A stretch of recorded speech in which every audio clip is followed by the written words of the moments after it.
Ayun no. Hello guys, kamusta po kayo? Nandito tayo ngayon sa Calamba, Laguna. Sa Jose Rizal Shrine. Yung bahay ni Jose Rizal ng araw. So, ito kararating lang namin. It's 1 p.m. Fine weather. Direkang araw. So, entrance sa gilid. Masyadong mga tao ngayon. Bagay tanghalin tapat kasi 1 p.m. Tapos tayong konti para makita nyo kung gaano kalaki. Nasa tapat lang siya ng daan, nasa harapan lang siya ng daan. So ito open siya from 4 to 8 daily. From Tuesday to Sunday. Except Monday kasi maintenance nila close. Ito pag Monday maintenance nililinis, inaayos, gano'n. So pagpasok mo merong hagdanan, merong kang babasahin. Dito yung mga highlights nakadikit sa pader, sa dingding, basahin lang. So kanina pagpasok natin nandun yung karwahe. Ganda, ang cute. Wala akong binibenta. Ikutin natin. Dito pa lang tayo sa baba. Ayun natin yung mga kasama natin. Yun yung family tree ng Rizal family. Gusto daw niya malaman kung sino daw yung buhay pa. Talang-talang pamilya Rizal. Why not call Rizal? White, bracken, Liquid juice, baka ikaw yan, may question mark. wala siyang ano. Ano, nawawal. Wala ka pa siya yung asawa ko. Wala Yung girlfriend niya sila. Big Bracken, American. Marami. Actually, kinati niya ni girlfriend. Rizal Playboy. Rizal. Rizal.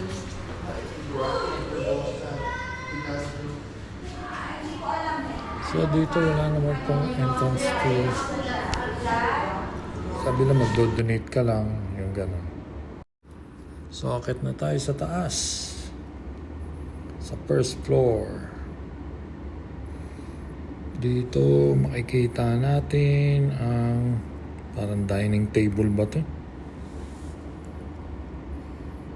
Laki ng bahay. Tsaka puro gawa siya sa kahoy. Itong bedroom na to para sa babae. Panganay na babae. Yan yung kama. Tapos yung mga nakakabatang kapatid sa lapaghihiga. So yung panganay pala nung araw ganun. No? Yung lahat ng mga gamit na nakikita natin dito puro original pa yan. Ayan yun. Yung mga ginamit nila Rizal nung araw. Wow, ganda. Titibay. Naalagaan talaga nila ng gusto. Hindi nila pinabayaan. Etong ganda pa oh. Kintab pa oh. Dami nilang mga dining table, no? Mga side tables, mga ganun siguro yan. Tapos yung kita nyo yung bintana, made of kapis. Kapis ba tawag doon? Tsaka yung flooring niya, ang ganda oh. Pinta, ang tibay. Ito mga kama pa rin. Meron siyang parang maliit na lababo ba yan? Ang tawag doon sa table niya yan. Pag nandito kayo sa loob, presko naman dahil nakabukas yung mga bintana. Imagine, it was Tapos there. may mga During electric this pa. time, you can imagine that Meron it's namang mga taong sitting, nagka-guide. walking. Dami nilang upuan. Halos kada kanto, kada sulok, meron mga upuan pala sila ng araw.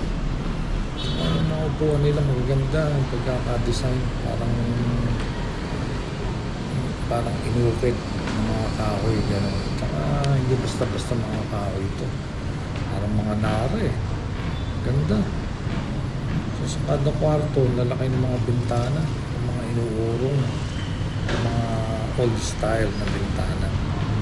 Ganyan. Parents' bedroom. Ito Itong bedroom na to para sa magulang, terrace bedroom. Jose Potasio. Tama, parang green ba yan? Okay. Si ano? Yung kama nila ng araw, may parang cortina pa sa ibabaw. Tapos yung pinaka-taas ng may bubong. Was born. May takip covered Kaya siya. born na hospital? Oh, look at the chair. Mag-inak born na hospital? So pagpasok mo ng kwarto, sa loob ng kwarto may isa pang kwarto. Ayan, nilabasan natin. Parang 2 kwarto siya. Ito, sala. Sigurado ito yung pinaka-sala nila. Ito yung nakita natin hagdanan kanina mula dun sa baba.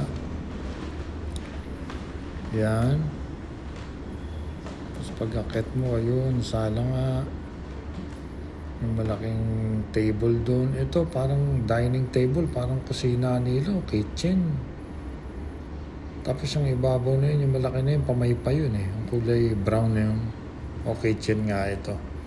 Meron pang cabinet na lalagyan na ng mga pinggan, mga plato. Yun naman, yung may malaking banga, parang imbakan daw nila ng tubig yun. Doon sila naglalagay ng mga inumin na tubig. Mga pinalalamig na tubig. Ito naman yung dining room daw, family dining room. So dyan sila kumakain. Yan. Ilang para 10. Tapos yung kanina na yan parang may pamaypay sa ibabaw. Ito ulit, may mga banga. Dyan daw nagluluto. Yun yung kalan.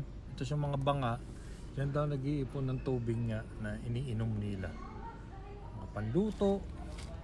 Mga ganon. Mga pansaing na rin siguro. Iniinom nilang tubig.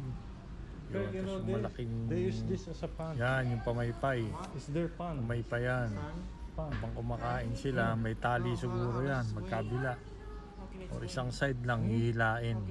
Hihilain ng mga parang kasambahay nila. O may kasambahay na ba sila nung araw? O sila lang ang humihila. Yan. Tapos ito naman, yung sa likod. Yan, ito yung parang CR nila. Yan.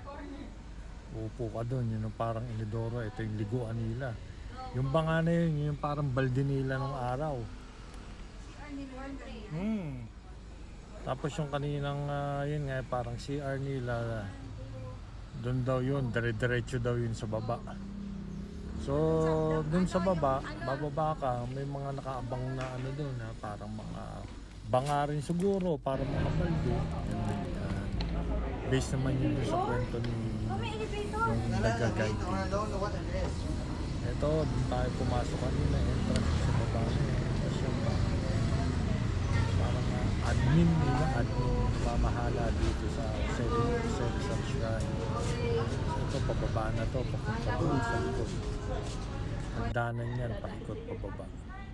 Yan, dyan, punta mo nun. Doon sa admin, tapos pag kumanang ka doon, exit. O sa likod, meron siyang malaking puno, part pa rin to ng Cerizal Shrine. Ganyan kalaki yung lote. So itong building nga pala na to, bali partly na renovate na rin to. Pero yung structure niya, kung ano yung forma niya, ayun pa rin siya katulad ng dati. Ganon pa rin siya. So ito may mga mangilang-ilang pintuan sa baba para rin sa mga admins, sa mga namamahala, gano'n sa ilalim. So yan, dito may puno, tapos merong parang bahay kubo, ayun. Masasabi ko tong Cerizal Shrine, ang laki ng ginanda. Kasi ang naalala ko, huli kong punta dito, nag-field trip pa yata kami nung high school. Tagal na nun, dekada na lumipas. Hindi pa ganito itsura yan. Hindi pa siya ganyan kaayos. Dati yung parang bare ang itsura niya. Kasi puro kahoy lang siya, gano'n. Yun, ang laki na ng ginanda. So bumalik lang talaga kami para makita naman ang anak ko. Try nyo rin pasyal yung mga anak nyo. Kung hindi pa sila nakakapunta dito, magandang makita rin nila to. Hanggang sa ulitin po, paki-like, share, and subscribe. God bless you all.